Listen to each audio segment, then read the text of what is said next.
Hi guys. So உங்களுக்கு கடவுள் மேலே நம்பிக்கை இருக்கா இல்லையா? நம்பிக்கை இருக்கிறவங்க மட்டும் இந்த வீடியோ பாருங்கள்.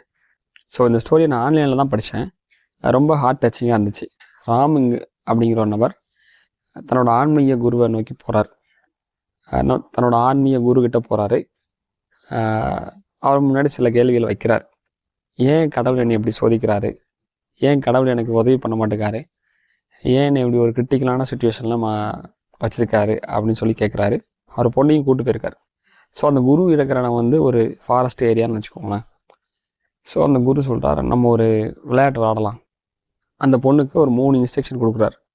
மொதல் இன்ஸ்ட்ரக்ஷன், உங்கள் அப்பா வாய்ஸ் என்ன சொல்லுதோ அதுபடி தான் நீ நடக்கணும் அப்படின்னு. 2வது இன்ஸ்ட்ரக்ஷன், நீ எப்போனாலும் உங்கள் அப்பாவை கூப்பிட்டு என்ன சந்தேகம்னாலும் கேட்டுக்கலாம் அப்படின்னு சொல்கிறார். 3வது இன்ஸ்ட்ரக்ஷன், வேறு எந்த வாய்ஸ் என்ன சொன்னாலும் நீ கேட்கக்கூடாது அப்படின்னு. ஸோ அந்த பொண்ணு கண்ணை கட்டி விட்டுறாங்க. அந்த பொண்ணோட ஷோல்டரில் அந்த அப்பா கை வச்சுருக்காரு. ஸோ இவங்களோட கேம் என்னென்னா, இந்த ஒரு இடத்துல அந்த ஃபாரஸ்ட்டில் ஒரு இடத்துல விட்டுடுறாங்க. அதுலேருந்து அந்த குருக்களத்துக்கு வரணும். அந்த குரு இருக்கிற இடத்துக்கு வரணும். அதான் கேம். அது வழி அவங்க அப்பாவுக்கு தெரியும். அந்த பொண்ணோட ஷோல்டரை பிடிச்சி அந்த அப்பா அந்த வழியை சொல்லி கொடுத்துட்டே வரார். இப்படி லெஃப்ட்டில் திரும்பு, ரைட்டில் திரும்பு. ஏன்னா அந்த பொண்ணுக்கு கண்ணு தெரியாது இல்லையா? கரெக்டாக டைரக்ஷன் கொடுக்குறாரு. அந்த பொண்ணு கரெக்டாக போயிட்டுருக்கு. அப்போ ஒரு கட்டத்தில் அந்த பொண்ணோட ஷோல்டர்லேருந்து அந்த கையை எடுத்துட்டார்.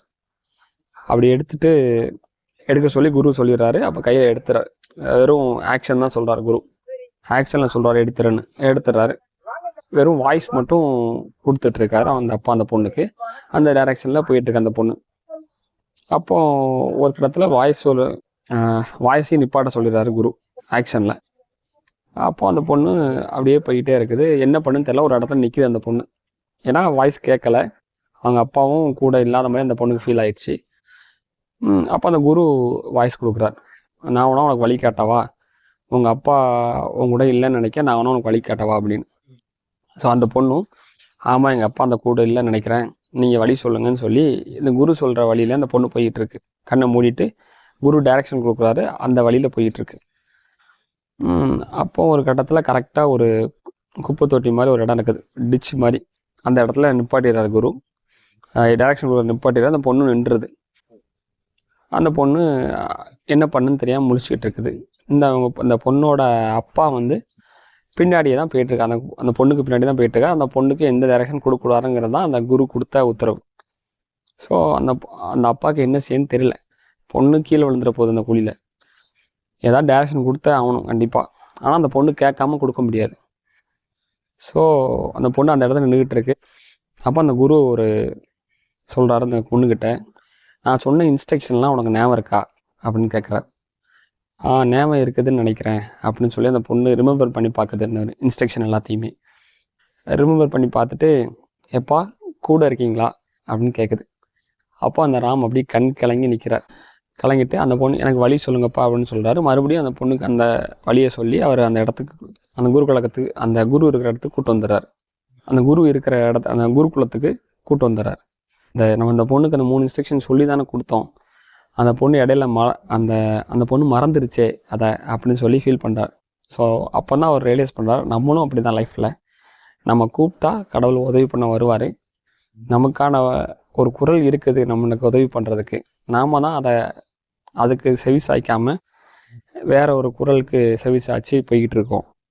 இந்த கேம் மூலயமா அவர் என்ன சொல்ல வராரு அப்படிங்கிறது அந்த ராமுக்கு புரிய வருது. அந்த பொண்ணுக்கு என்ன இன்ஸ்ட்ரக்ஷன் கொடுக்கப்பட்டுச்சு?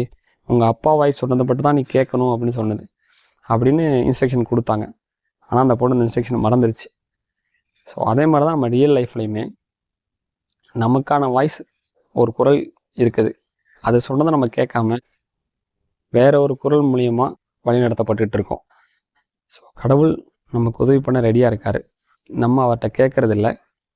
கேட்டாலும் அவர் என்ன நமக்கு சொல்கிறாரு அப்படிங்கிறத நமக்கு புரியறதுக்கு இல்லை கெப்பாசிட்டி இல்லைன்னு சொல்லலாம். இல்லை நம்ம அதுக்கு செவி சாய்க்கிறது இல்லை. நம்ம வேற ஒரு குரலில் ஃபாலோ பண்ணி போய்கிட்டு இருக்கோம். இதை கடவுள்னு வச்சுக்கிட்டாலும் சரி தான், நம்ம ஆள் மனசுன்னு வச்சுக்கிட்டாலும் சரி தான், இல்லை யூனிவர்ஸ்னு வச்சுக்கிட்டாலும் சரி தான். ஸோ உங்களுக்கான குரல் என்ன சொல்லுது அப்படிங்கிறத கேட்டு அதுபடியே நடந்தீங்கன்னா உங்கள் லைஃப் ரொம்ப ஹாப்பியாக இருக்கும். இதுதான் இந்த ஸ்டோரி மூலிமா நான் உங்களுக்கு சொல்ல வரணும்னு நினச்சேன்.